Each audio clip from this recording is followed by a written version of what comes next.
go courtside to the Toyota Center. Steph Curry standing by here, an 8-time All-Star. Steph Curry, welcome the Warriors postgame live. Chris Mullin, D. Wright, and Bonte Hill. And look, you've had some great nights at the Toyota Center, but I want to go back to a couple weeks ago when you guys lost to the Pacers. You had a rough first half. The next night against the Houston Rockets, you hit the game winner, and you guys have now hit 6 in a row. What has changed for you guys since that point? Just trying to play with joy. We understand it's obviously a long season. There's going to be a lot of ups and downs, and that was a major down for us in that segment of the schedule. And we came out with a purpose that game, and we just tried to take care of the little things. Playing amazing defense, taking care of the ball, trying to create open shots, and good things happen. You can win games a lot of different ways when you have a talented team like we do, and a lot of guys can step up any given night. And it's just fun to play that way. What's up, Steph? It's D. Wright, man. Congrats on the win. Wright. What's up, Thank baby? you. Hey, you've been doing a great job as being more of a facilitator now that Draymond Green has been out. The floor game, we always mention how it's been over these last few games. How is it, getting back to that point guard and dishing out and getting guys involved?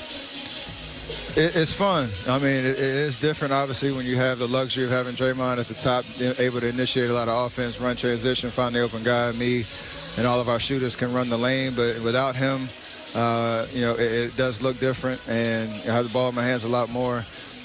Nights where you just make the simple decision and still draw attention, draw a double team, get it to the open guy. We thrive off of that, so that's what I'm focused on, just trying to keep things simple. Sometimes you want to hit the home run play every time, and that's where turnovers happen. And if you can avoid that, then I can do my part in creating good shots for everybody else and myself, and that's a fun way to play too. Steph Curry, congratulations. You had a great floor game, 9 assists, 5 rebounds, but you end up with 40 points, and 21 of those points in the fourth quarter. After being challenged, we were commenting, we gave Kevin Porter Jr., he was trying to guard you, trying to get competitive, but you responded with 21 in the fourth quarter. Does that have anything to do with your aggressiveness? And what do you think about Kevin Porter Jr.?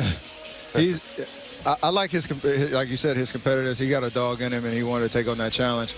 There was a play, I think it was a couple off-ball fouls, and I won't say there was a little chirping, but it was good gamesmanship. And then we got a steal. I think I got a good defensive stop. We got a steal, and I came down in transition. That kind of lit the fire for the rest of the game.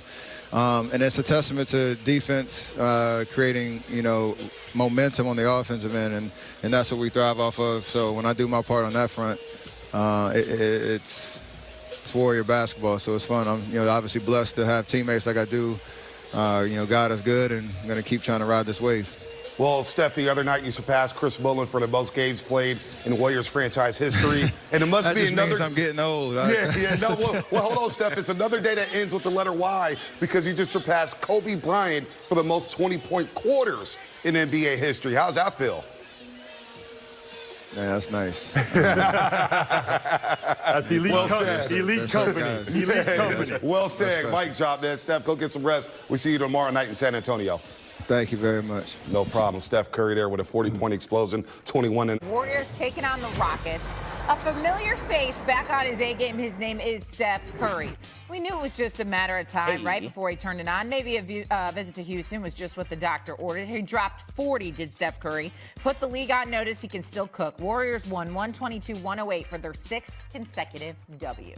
Well, that's because, winner, it was closing time for the chef after he cooked up a full-course meal for Houston. Curry made it look effortless, with 21 of his 40 points coming in the fourth quarter. Sheesh!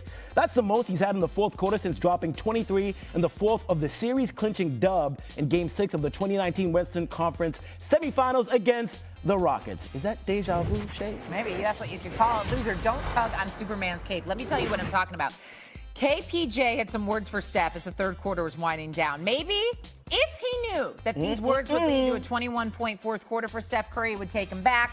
All love after the game, though, because Porter sent this tweet out, probably retracting some of those statements that he said to one Steph Curry. Locked in, competing against the best, got to bring your stuff, no cap, Steph is Steph. And that is accurate. I think I remember it was a few years ago, maybe it was even a year ago now, that Steph Curry was talked about by Maverick Carter, and he was talking bad about his defense or something, and Steph said something along the lines of I am unfazed.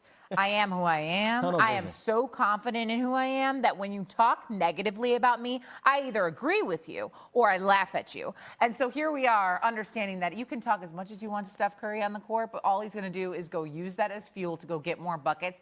It ain't worth your time, bro. And Shay, those type of players are usually the most intimidating ones because you're trying to get through their skin and like, dude, I don't care about you. I got tunnel vision. I'm focused on my goal. And that had very Lance Stevenson and Totally. LeBron James energy, right? Like blowing in his ear. There it is, blowing in his ear. And LeBron ain't care. Steph ain't care either. No, We saw not it. even a little bit. And Steph Curry and the Warriors, man, they are unstoppable. It doesn't matter who is talking smack. Let's go to more games that we saw in the association last night as we take you around the association. Let's do it. Starting things out with Blazers. They were in Oklahoma City where the Thunder were riding a 7-game losing streak.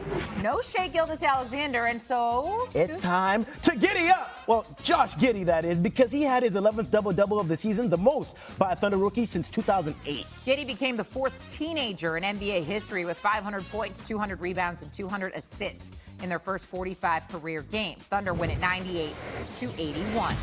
Clippers in Indiana to take on the Pacers, who had their top 3 centers out. It didn't matter, Scoops. Because we saw the next man up, and it's rookie Isaiah Jackson. He came into the game with an apron on because he was cooking up something special. 26 points, 10 rebounds, and posted the first double-double in his first career start. Nice. Pacers beat the Clippers 122-116. Jackson had season highs in points and rebounds, all without ever getting fouled. Okay, Raptors and Hawks, and while the Thunder were snapping losing streaks, the Hawks' 7-game win streak is now A busted streak. And you see, when you don't have Trae Young, you're a different squad. He was out with a right shoulder contusion. Hawks led by 9 at the half, but couldn't get it done because of who, Shay? Fred VanVleet. He hit 4 straight threes to pad the lead in the fourth, and Toronto won at 106-100.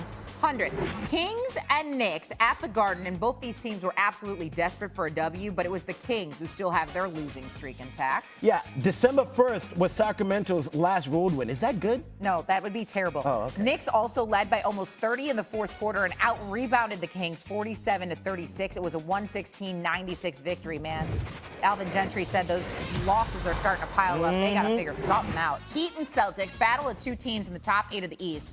C's put on a show for the home crowd, didn't For they, the Scoops? Boston crowd, and we say it's smart decisions. Marcus Smart gets a pass immediately and throws one to Robert Williams, who throws the flush down. Just get up there, big fella. Smart had 16 and 7 dimes, helped the Celtics dominate. They won by 30 last night.